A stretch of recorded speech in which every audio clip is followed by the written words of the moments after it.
All right, ladies and gentlemen, I have the profound honor today of getting to speak with my friend Jimmy from Nerdin' with Boots, otherwise known as Trinity Handmade, and he's also a tattoo artist. So, Jimmy, welcome to my channel, my friend. It is good to finally see your face. Thanks, Dale. Yeah, I don't know if you have seen my face yet. Nope, I'm nope. not sure. Yeah, I don't know. Sometimes I'll send a photo if someone asks. It's part of the weird boot Instagram thing. It's usually boot focused, not face focused.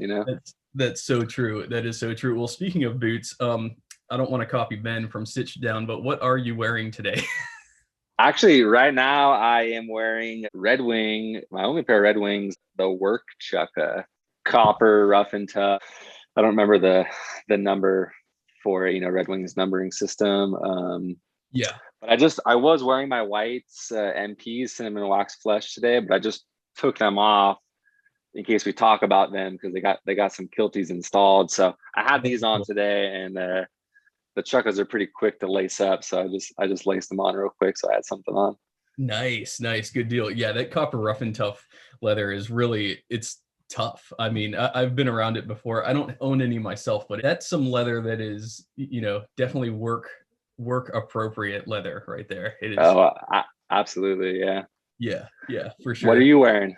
Oh, today I'm wearing my Tahuras in olive horse rump. Oh, nice. They're like double storm welted. They're crazy from Tahura, and yeah, they're some of the craziest boots I own for sure. They're sort of a roofer. They're really like a lace to toe sort of. I don't even know how to define it. It's very similar to a roofer boot, but still, it's very much its own thing, and it has a lot of the Indonesian / Dutch aesthetic going on. It's got the very Indonesian / European heritage look to it. So it's they're a crazy pair of boots, that's for sure. Those guys, man, the Indonesian makers, they're just continually so impressive. They can do like whatever you want, and if you ask them and they can't do it, like they'll learn and make you a pair. It's so cool. Right. So it's easy to just like raising the bar and the welts and the SPI and the leathers they offer and the patterns, and it's so cool. Yeah, you're so right about that. And you're right. They're so willing to tackle really any project you want to throw at them. They're like very happy to do it. It's like, oh, well, I'd like a crushed shell, lace to toe, or, make me a mock toe in this leather or this sole.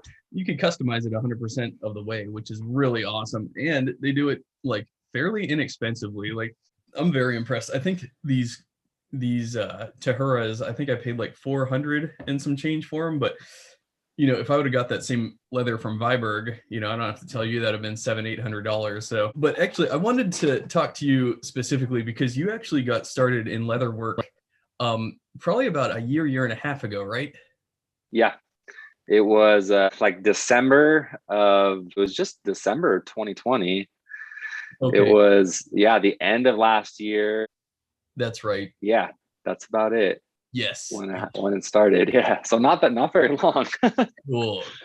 Yeah, that's so awesome. And I have to say, like you starting it sort of got me to finally like take the leap myself. Not that I'm like selling things really yet, but just you sort of inspired me to like get started, because it was such a foreign thing to me, like leather work, like where do you order the leather from, and then what tools do you need? And it's been a crazy journey. There's a lot of accounts that I follow on YouTube that give tutorials on how to work with leather, quarter leather. That he's got a really good channel.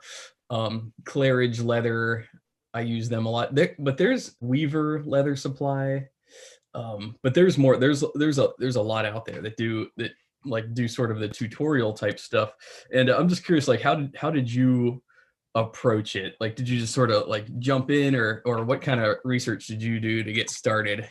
Yeah, so I guess my experience beforehand leading up was I have a good friend, Matt Taylor, owns Duke Leatherworks, and he used to be pretty close to me, just a couple towns over, but he recently moved up to Bend, Oregon, which is cool because he's super close to Maverick. His stuff is so clean. He's not like great at the social media thing, so But his work is, I mean, it's as good as any of the top makers, you know. He was kind of my like real world inspiration. He'd give me a few things, and we're both into old cars, so we had that in common. That's kind of how we met originally. But it was kind of like, I never really knew it was a thing, I guess. You know, you see leather goods, but I don't know, I just assumed they were like all made in factories somewhere.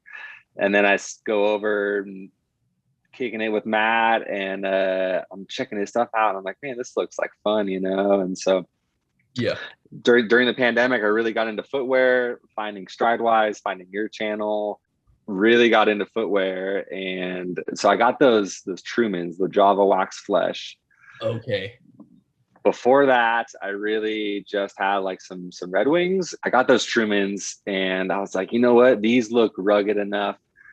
I want one of those like teethy, frilly, kilty things, you know?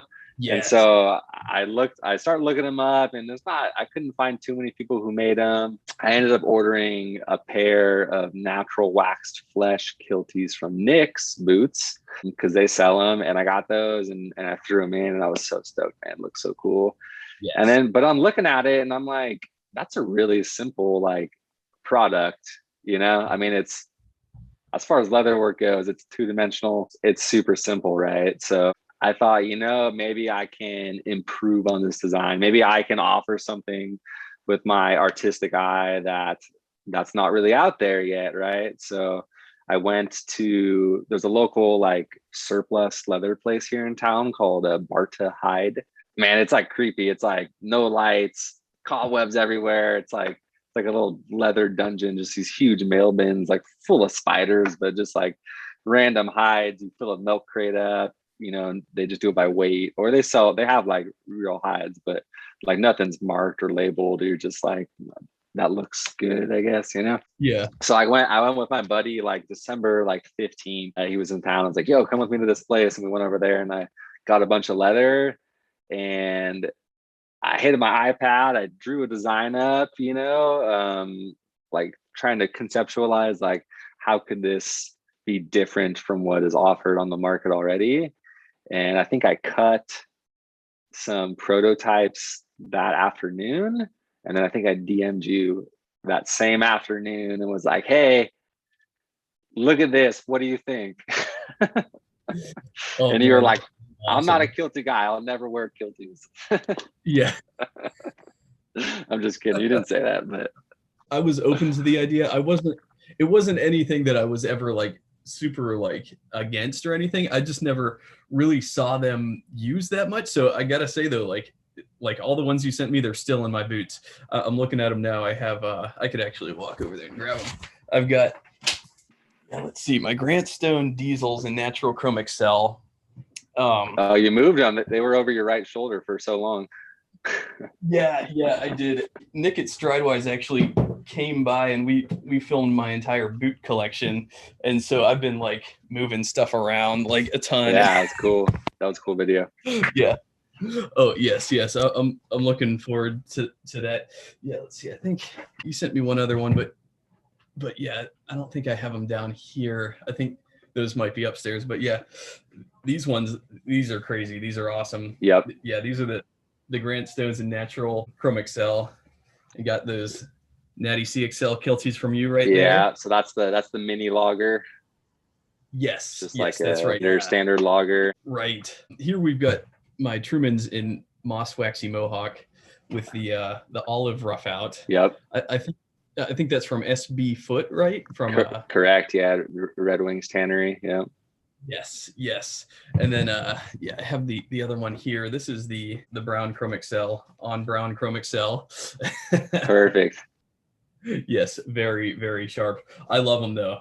I'm not taking them out. I think they really complement the boot, and they, you know, especially for guys with, we've talked about this before, guys with low volume feet. It, you know, when they lace their boots up, the eyelets are almost shut. You know what I mean? Like they're Yep. It's not that the boot isn't fitting. It's just that they have really low volume ankles, low volume feet, and so they don't fill out. The eyelets are like cinched up right together.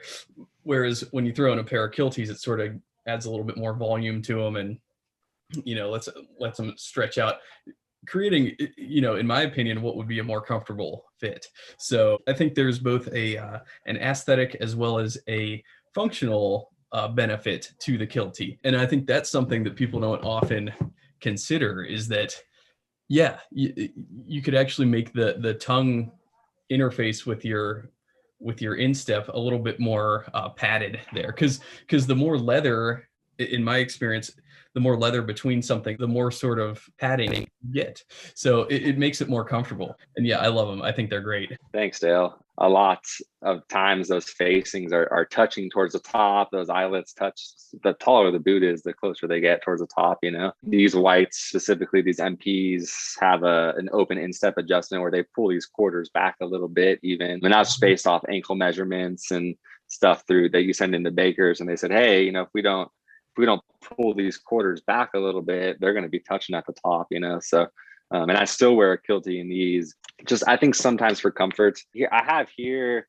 So this is just like a stock whites, like 6-inch lace to toe kiltie, and you can see how it's just straight. Yeah. Same, on this pair here. This is one of my Thunderdome pairs, straight there. And the Knicks have a little bit more of that bell shape, but they're still like, it's still a pretty narrow profile. And so that was where my kind of design started to differ, was getting that kind of that more bell shape. And it turned out that I was kind of like, hey, this actually serves a functional purpose, like you were saying. Yeah. And so I think, like, originally what my idea was just for like accessories, right? Like mix and match leather, and I've done some like stitching on the front, but it ended up kind of really being like a happy accident. And yes, I would say the majority of my customers now want the type B, the hidden type. So you don't see it at all, like what's on these, you don't see it at all. Especially if it's a matching leather, you really don't see it. And a lot of times, actually, I'll do them doubled up. So I'll take another layer. I don't have one with me right now, but another layer, and cut it off right there. So this whole top part is doubled up. Cool. And it adds a ton. You can see, on these worn in ones where the eyelets hit. And so it's really wrapping, your ankle. That's how wrapped it is on your ankle. Right. And so to double that up, like, it really gives you a lot more padding and a lot more volume in that instep in the front of the ankle area. It's been cool. I've learned a lot about boots and sizing and stuff through this journey, and just by sending stuff out and getting feedback from people. But it's cool. And the people who use them and like them, like, they keep coming back. And my monthly drops, they're like, I need more. I want like 3 layers. Like, yeah. Double it up, triple it up. I believe it. And Dave, Boots of Managed Leather, he's got real low volume feet, and he was saying that it really brings out the aesthetic of the lace better if those eyelets are more separated. It adds a lot of comfort to the boot. And I think that's it's a really good thing for people who both like the look and need a little extra volume in there. I think that's really good. I think you're on the right track. I mean, especially the ability that you're able to like customize each one that's coming down the pike. And then also kind of talk me through where do you get your leather from? So you mentioned your one friend that he brought you to that shop, but do you go to the Maverick shop, by example, since you're sort of close? Or so actually, Maverick used to be based in my hometown where I currently live in Petaluma, California. And the family, the Fosters, they're from this town. I went to school with a few of them, but they live in Bend now. They moved to Bend. So that's where my buddy Matt moved to. So unfortunately, I wasn't into leather when they were in town. I went by a few times and we first like odd projects over the years and got stuff. So I wish they were, but they're mainly who I get leather from. I have gotten one side of Chrome XL from Tannery Row, and they got good stuff, but it's, it's first quality stuff. It's not not the prices you're used to paying for Maverick for their second quality. And as long as you're doing a good job, clicking around the imperfections, I mean, there's large areas of first quality leather in those Maverick sides. Yeah, that's true. You know, I got my Chrome Excel. Actually, I have an example of that right here. I got my Chrome Excel from Maverick, and when it first arrived, I'm like, oh my god, this stuff's kind of gross. Like I saw that, all and I was colored. like, just brush it, Yeah. just brush it, and it goes away. In my head, I'm like, I'm yelling at the TV, brush it. Exactly. I'm like, oh, it's so waxy, and it didn't really smell all that good. Like Chrome Excel, normally when you get a pair of boots, it smells awesome, but this stuff, it didn't. It smelled like a cow. I don't know. And then, but like you're saying, as I started to work with it, it really sort of came alive almost. And yeah, and you know, this pouch on the outside here, yeah, is good. Is that same? Yeah, and I can't tell that it's, you know, seconds or whatever they call it, yeah, as opposed to like top tier, first tier. So it's probably a lot harder for you though, because your patterns are big, so it's hard for you to dodge big. You know, I can put my little die like, you know, pretty tightly around little imperfections. It's much easier, I think, for me to do that. But you're cutting the whole bag. You can't miss that much. Right. Yeah. The biggest panel that I cut is, I think 13 by 22 inches. So it's a big, you know, and two of those go into a bag. So, you know, that'll account for the front, the very front panel, and then this back panel. So they're, you know, you're right. Like they're big pieces of leather. So I do have to I do lose a lot of material, but thank God for the, you know, talking about adding padding with your kilties. I've been talking about this recently. It might not be the most exciting thing in the world, but the leather washers that I covered, these discs that you just add another, you know, tiny disc to the rivet, and that adds so much padding, so much reinforcement, a lot more fiber to it. And you can really mash that rivet down, and it really creates a good tense, high tension rivet. So like you're saying, like more leather, and same with leather soles, right? Leather soles, I'm finding, are the most comfortable sole to stand on all day. Like when I'm standing in my man cave working on leather, I never feel the need to sit down if I'm standing in a leather sole. Like, they're so freaking comfortable. They're so supportive. Whereas, you know, rubber is good, but if I'm being honest, I get tired standing in rubber. It just doesn't have that same reinforcement, the same cushion or support, I guess you might say. Yeah, support. Yeah, the rubber, like whatever that term is, like durometer, right? The toughness of that rubber is much harder than like even a sole bend leather. Still has, you know, more give to it. Right. Yeah, you know, dude, I just had a great idea. I'm gonna send you some scraps of maybe some stuff I have that's too small for me to use, but you could use it for some washers, maybe some like bison or something. I'm gonna send you some scraps. Okay. For your leather washers. Yeah, the leather. Thank you. I would love to.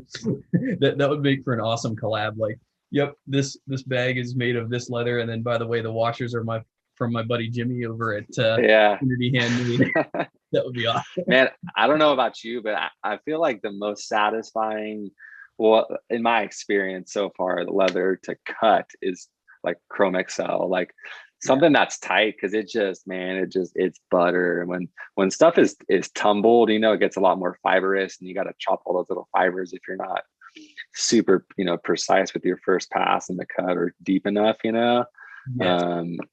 But like Chrome, you know, I think some of that Gen X stuff that you have, it looks like it'd be pretty nice to cut too. Like it just cuts like paper, like it does really, really cleanly. Yes, it does. It's a very tight grain leather, and I can see where some people might want to shy away from the Gen X, because it's, you know, talking to Vince at Truman Boots, I know that he personally has shied away from leathers that almost had like that plasticky appearance at the surface. But you know, Acadia sells it as a premium leather, and it's very tight grain, it's very durable. Does it have that really super, like almost plasticky, waxy finish at the top? Yeah, and that's partly, I think, how they achieve such vibrant colors, right? But but yeah, I really like it. I made 2 bags for myself out of it. I think it's awesome. I mean, you know, is it gonna age super well? I don't know.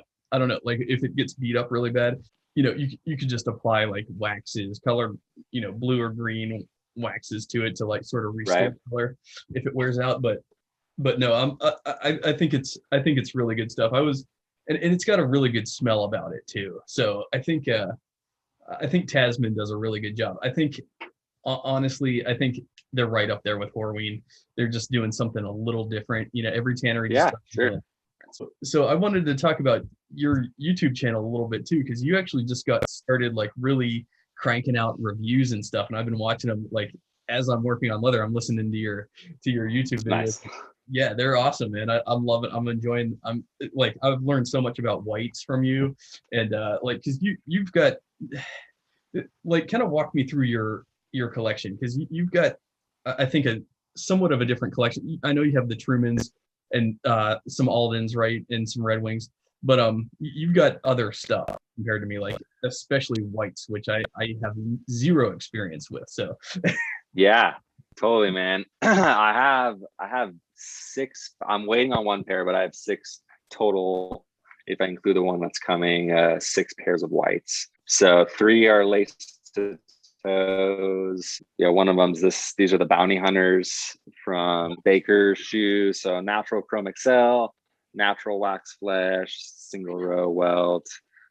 It's a 7-inch boot. So these are sweet. I ordered these a while ago, and then the Thunderdome stitched down, Patina Thunderdome was announced, and I was like, ooh, I'm gonna use those Bounty Hunters because that wax flesh, you know, it's gonna be good, right? Yes. The NPs, these are my first whites, cinnamon wax flesh. This is just a clap boot.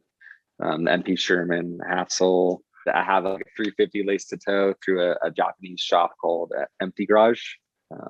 Okay. I got the Ramblers, which is like just like a 350 cruiser, but it's on that big 2021 wedge sole, and they're really chunky. And then the Stevens is what's coming, and I'm excited about that. That's the dress cap version in burgundy chrome XL, and it's kind of similar to an MP, but it has no external, you know, heel stay, heel counter. It's just kind of like the Halkett Viberg, the new, you know, it doesn't have this, right? So it's a little cleaner, and it's on the 50/50 last. So that's 50/50 last is the MP toe with the 55 like arch and heel.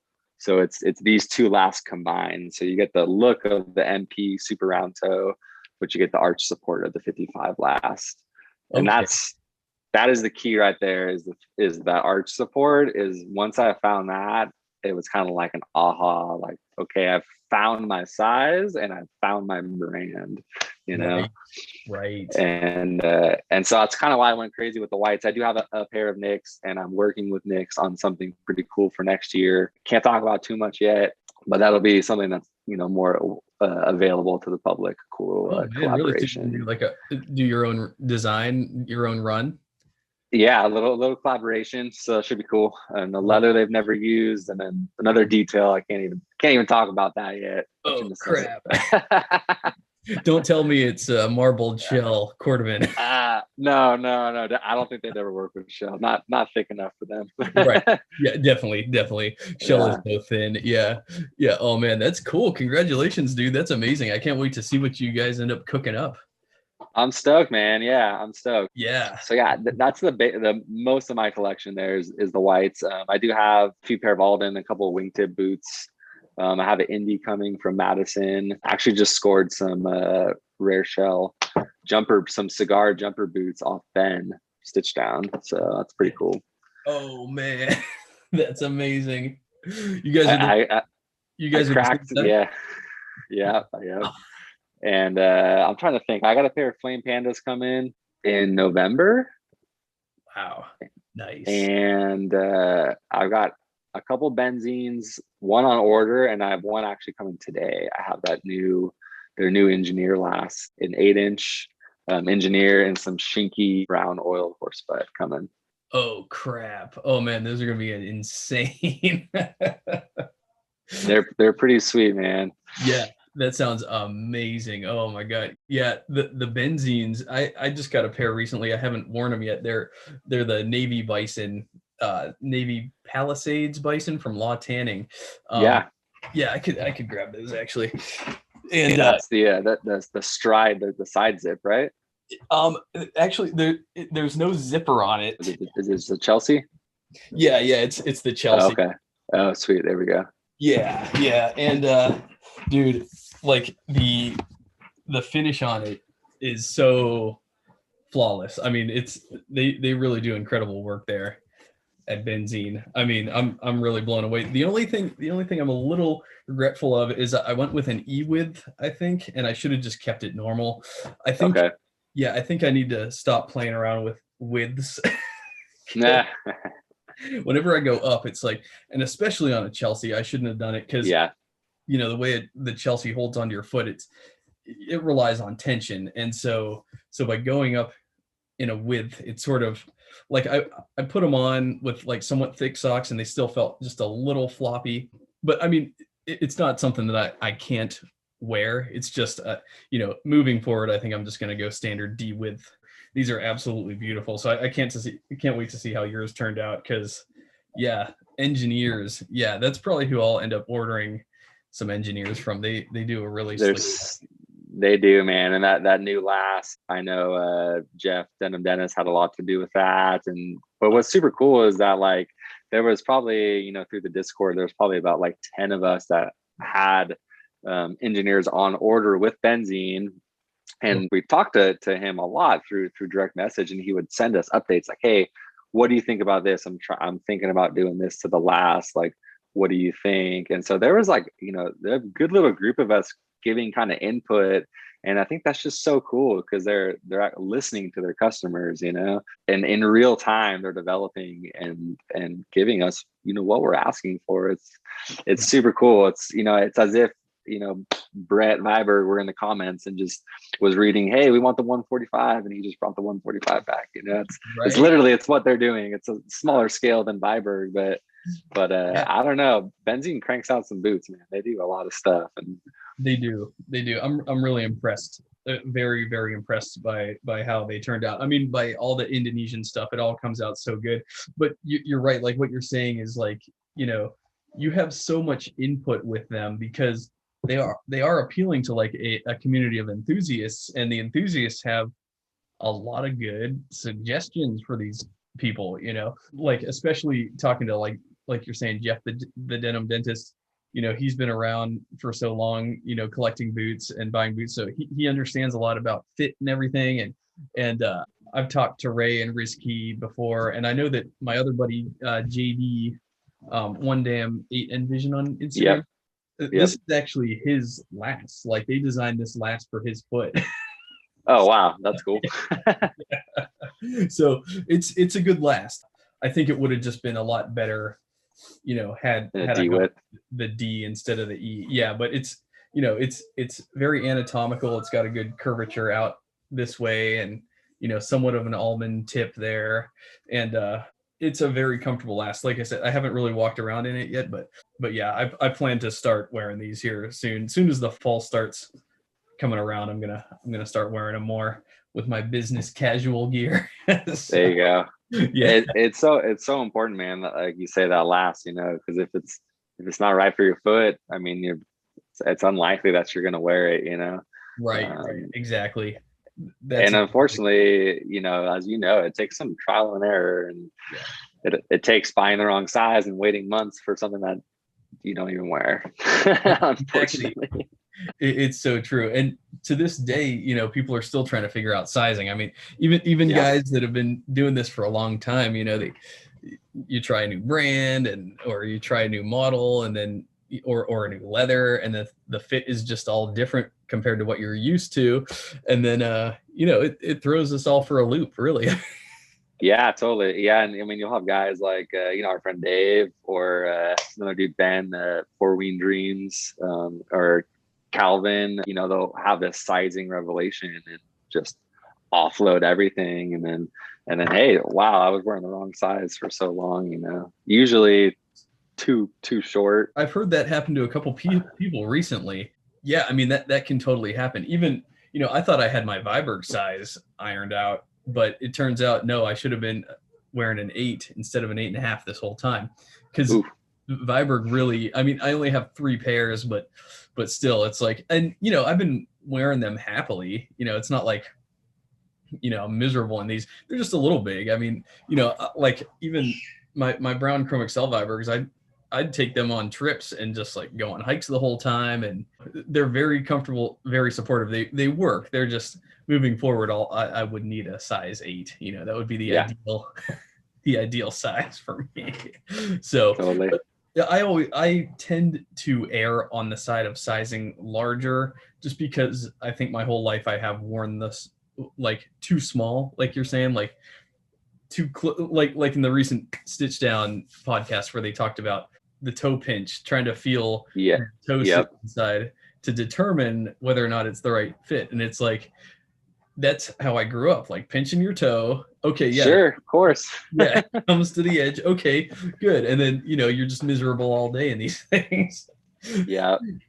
So yeah, that's why I always err on the side of like, if they're a little big, well, that's better than the alternative, believe me. So, absolutely. Yeah. So I had another question.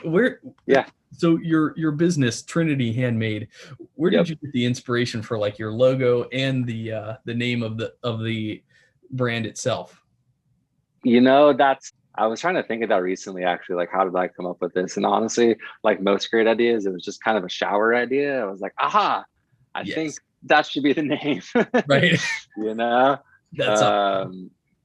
Yeah. So, I mean, for me, I think it's pretty obvious, but I think that's just because the lifestyle I live. But I'm a Christian, so the 3 nails represent the crucifixion, Trinity, the Holy Trinity. So it's just kind of like giving glory to that, and I'm only be able to do this because of that. So it's kind of just paying respect, you know, to my faith. So awesome. That it has nothing to do with leather or boots at all. I just thought it sounded good, and I thought the logo was cool. There's some you know, some meaning behind that. Yeah, definitely. And in fact, my wife and I, we were playing around with logos myself, and what was it?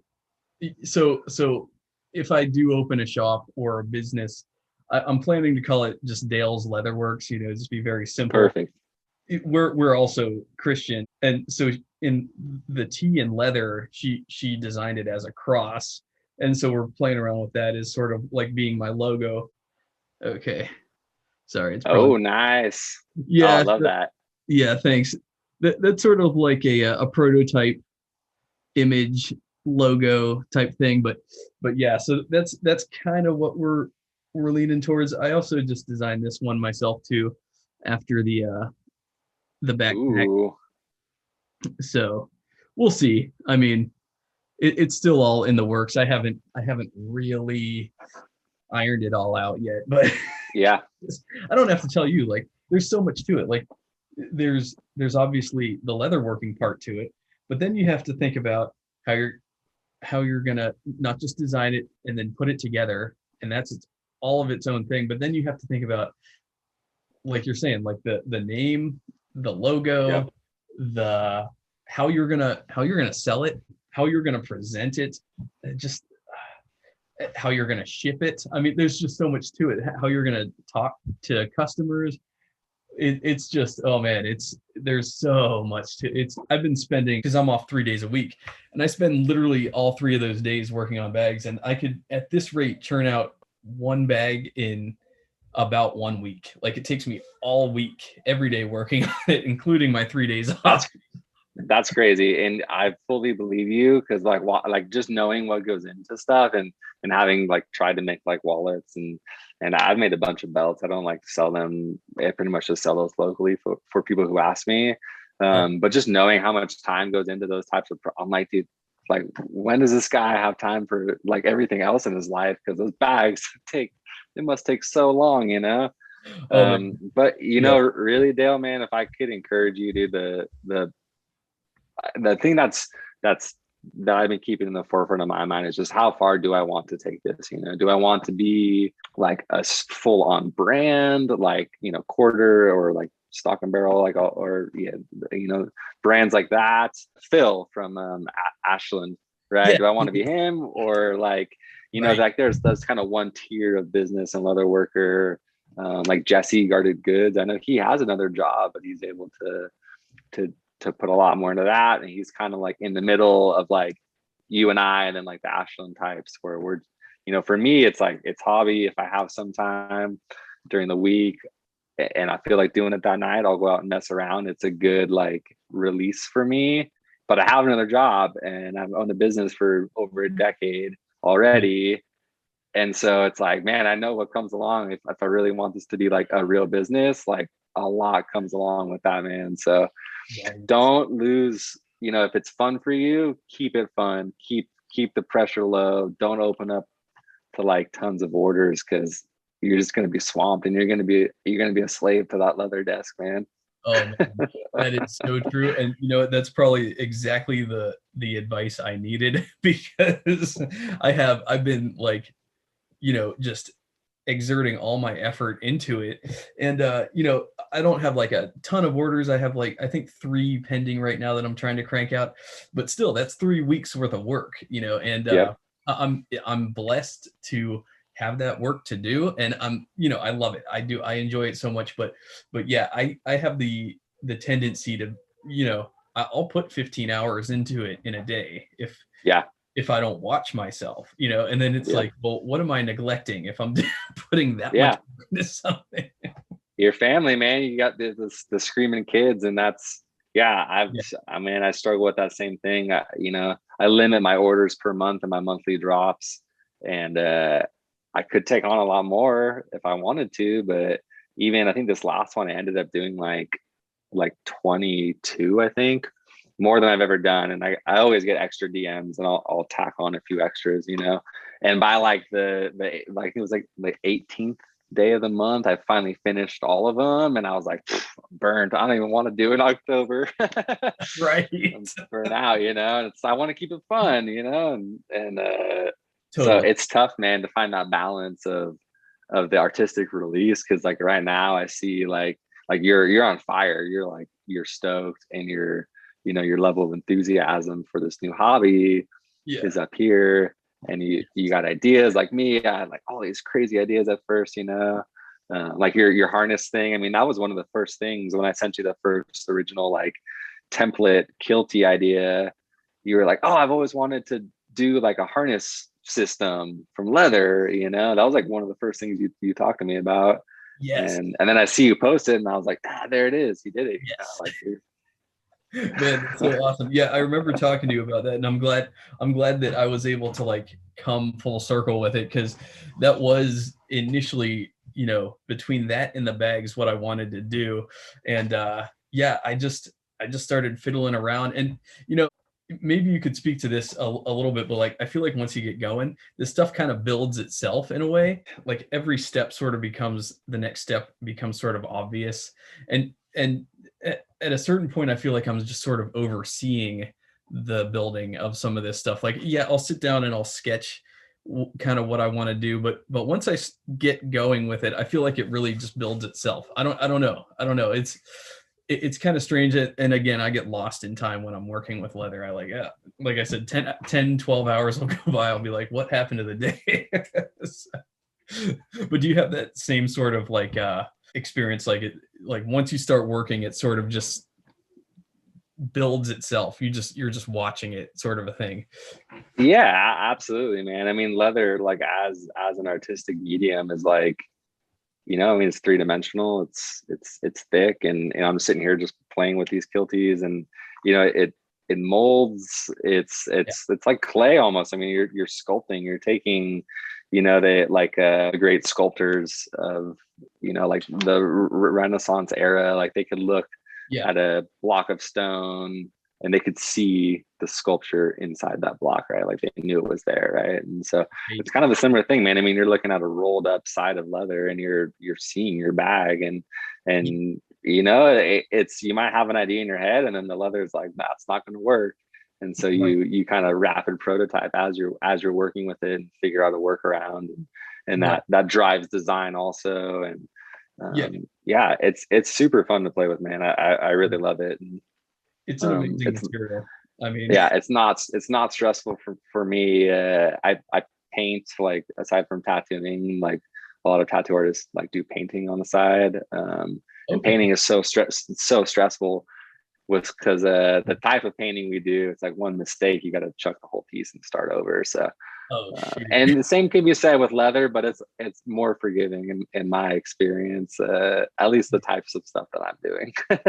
It's so forgiving, it's so inviting too. And you touched on this earlier. When you make a mistake, sometimes that mistake turns out to be a very good thing, you know, like for example, not to get off too far on a tangent, but this strip that I do at the top of my bags, I'm making this one right now for Marcus at Boots Whiskey Cigars.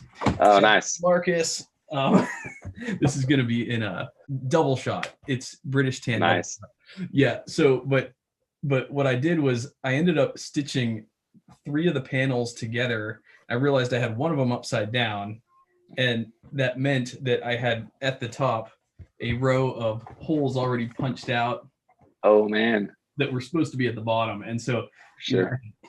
3 panels unpunched, and then I had 1 panel punched, and it was all stitched together. I'd put 4 hours into the stitching already, and I thought, how do I salvage this? So, you know, how do I make this mistake work?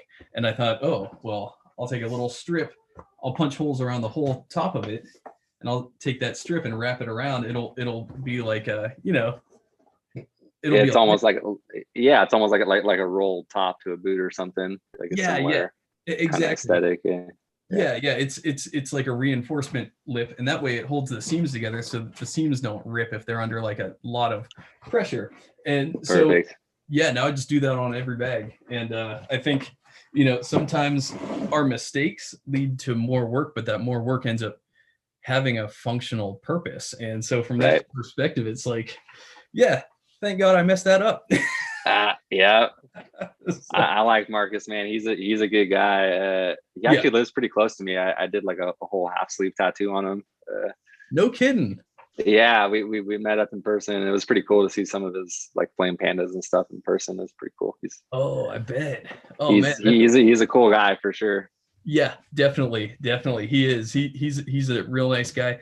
He asked me to make a bag for his wife too. So as soon as I'm done with his, I'm going to ship his off, and then I'll get started on his wife's bag. But yeah, I'm super thankful to know him, and I mean, I'm super thankful to know all you guys. I mean, you're all like the best. I mean, this community is just the best. It's a good community, man. Yeah, definitely. But yeah, again, Jimmy, thanks so much. This has been a blast getting to finally see your face, finally get to talk to you, the man, the master behind Trinity Handmade. And I look forward to doing it again soon, my friend.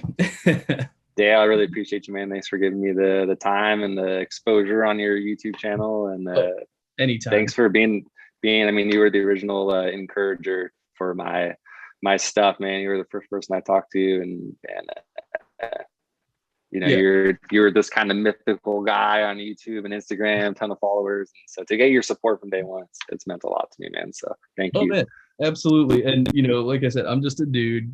I'm not qualified. I'm totally an amateur. I just freaking love leather. That's the only thing I have going for me. So yeah, me too. I always love talking to like-minded folks. So you're in good company, my friend. All right, man. So yeah, man, let's do it again soon. And you take care. I'll talk to you next time. All right. All right. Later, brother.